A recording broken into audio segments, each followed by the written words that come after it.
इधर एक दिन भगवान व्यासदेव जी महल पधारे तो गांधारी जी ने भगवान व्यासदेव जी की सेवा की। व्यास देव की ऐसी सेवा की व्यास भगवान बहुत प्रसन्न हुए। कहा तुम्हारी जो कोई मनपसंद वस्तु या जो भी चाहना हो। उन्होंने कहा कि मेरी यही चाह है कि महाबलवान मेरे 100 पुत्र हों। भगवान व्यासदेव जी ने कहा तथास्तु, ऐसा ही हो। धृतराष्ट्र के द्वारा गांधारी ने गर्भ धारण किया, पर 2 वर्ष व्यतीत हो गए, ना गर्भ बढ़ा, बस एक मांस का पिंड जैसा, और ना गर्भ प्रसव हुआ। गांधारी जी को बड़ी चिंता हुई कि भगवान व्यासदेव जी के आशीर्वाद से गर्भ हुआ है। जब गांधारी जी को 1 वर्ष गर्भ धारण किया था, उधर महाराज युधिष्ठिर का प्रादुर्भाव हुआ था। आगे प्रसंग में आएगा। युधिष्ठिर का प्रादुर्भाव गुप्तचरों ने जब बताया तो बहुत कष्ट हुआ गांधारी को, क्यों हमसे तो छोटे हैं। इतना तेजस्वी पुत्र, 100 पुत्र होने थे हुआ, तो अपने पेट पर बहुत प्रहार किया। 2 वर्ष गर्भ धारण करने पर भी कोई हलचल नहीं, कोई कुछ नहीं। बड़ा उनको गुस्सा आया, प्रहार किया, मूर्छित हो गए। जब मूर्छा जगी तो देखा एक मांस का पिंड सामने प्रहार से। ये क्या भगवान व्यासदेव जी का आशीर्वाद। कोई आकृति नहीं, कोई ऐसा नहीं कि कोई हाथ पैर नाक, बस मांस का पिंड, और वो भी लोहे के समान कठोर। बड़ा शोक हुआ। 2 वर्षों तक इसको गर्भ में धारण किया, किस काम का। दासियों से कहा फेंक दिया जाए। जो ही दासियों ने उठाया, भगवान व्यासदेव जी आ गए। ये क्या कर रहे हो? तो उनका भगवान इसका क्या करे, तो मांस का पिंड है। व्यास जी ने कहा मांस का पिंड नहीं है, हमारा आशीर्वाद है, जो हमने तुम्हें आशीर्वाद दिया था। उन्होंने कहा मुझे बहुत जलन हो रही, सुना है कि पांडु के एक तेजस्वी पुत्र प्रकट हुए युधिष्ठिर जी, मैं ये जलन बर्दाश्त नहीं कर सकती, इसलिए मैंने प्रहार किया तो गर्भ से मांस का पिंड निकला, और आपने 100 पुत्र होने का वरदान दिया था। भगवान व्यासदेव जी ने कहा विश्वास करो राजकुमारी, मैं कभी हास परिहास में भी मिथ्या नहीं बोलता, फिर आशीर्वाद या वरदान देने पर मिथ्या हो जाए, ऐसी कैसी बात हो सकती है। ये मेरे ही विधान से हुआ है। लाओ, अत्यंत शीतल जल लाओ। शीतल जल लाया गया, और उस मांस के पिंड पर जो ही भगवान व्यासदेव जी ने शीतल जल डाला तो उसके 101 हिस्से हो गए। 100 और 101 हिस्से हो गए।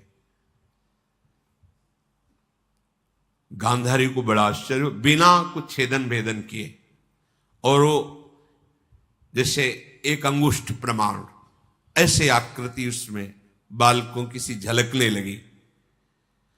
भगवान व्यासदेव जी ने कहा 101 कुंड बनाए जाए, शुद्ध गाय का घी उसमें भरा जाए कुंडों में, और दिव्य औषधियां भगवान व्यासदेव जी ने डाली, और इन 101 हिस्से को हर कुंड में रख दिया जाए। ऊपर से बिल्कुल बंद कर दिया जाए, बीच में खोला ना जाए। 2 वर्ष तक प्रतीक्षा करना, इसके बाद इसमें महाबली पुत्र प्रकट हो जाएंगे। 2 वर्ष बीतने का जो क्रम बताया था, उसी क्रम से पहला जेव ही कुंड का ढक्कन खुला गया तो दुर्योधन का प्रादुर्भाव हुआ। बड़ा दुर्धर्ष वीर, धृतराष्ट्र का यह पुत्र जन्म लेते ही ऐसी विचित्र भयावनी आवाज से रोया कि जितने गीद, गीदड़, गधे, कौवे सब चिल्लाने लगे। हाहाकार मच गया हस्तिनापुर में। समस्त गुरुजनों को बुलाया गया, श्रेष्ठ श्रेष्ठ। धृतराष्ट्र जी ने कहा कि ये तो बड़ा भयावह विषय है कि पुत्र होके ऐसा रोया जिससे कौवा, गीद, गधा, ये सब अनिष्ट करने वाले जीव गूंज पड़े। जैसे कोई मंगल जन्म होता है तो दुंदुभियां बजती है, देवता पुष्प वर्षा कर, इसमें गधा रोए, गीद गौरे, क्योंकि ये भगवत विरोधी का अवतार है। ये मेरा ज्येष्ठ पुत्र है, क्या ये राजा बनने लायक है? विदुर जी, भीष्म जी, बड़े बड़े महात्मा, उनके बीच में धृतराष्ट्र जी ने कहा। बड़े बड़े ब्रह्म ऋषियों ने विचार किया, फिर परम धर्मात्मा विदुर जी बोले, नरश्रेष्ठ, आपके पुत्र के जन्म होने में जो अपशकुन हुए हैं, इनका विचार कर मैं कहता हूं यही पुत्र तुम्हारे वंश का समूचे विनाश करवा देगा। मेरी सलाह है इसको तुरंत मार दिया जाए या इसको तुरंत फेंकवा दिया जाए, बिल्कुल ना रखा जाए। इसकी रक्षा की गई तो कोई रक्षा लायक नहीं रहेगा आपके कुल में, इसको हटा दिया जाए।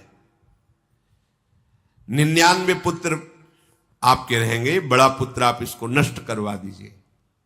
यदि शांति चाहते हो तो एक पुत्र का त्याग कर दो।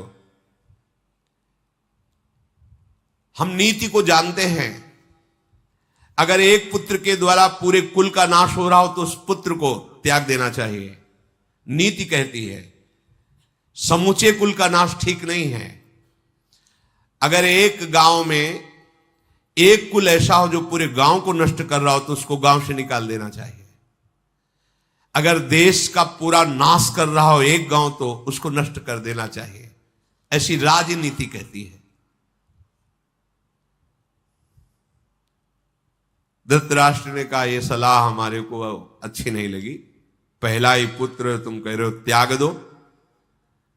नहीं नहीं, मैं अपने इस बड़े पुत्र का त्याग कदापि नहीं कर सकता। धीरे धीरे कुंड खोले गए, दुशासन आदि 100 कुंडों में 100 पुत्र, और जो आखिरी कुंड उसमें एक कन्या दुश्शला नाम की प्रकट हुई। तो 101 भाग में 100 पुत्र और एक कन्या प्रकट हुई।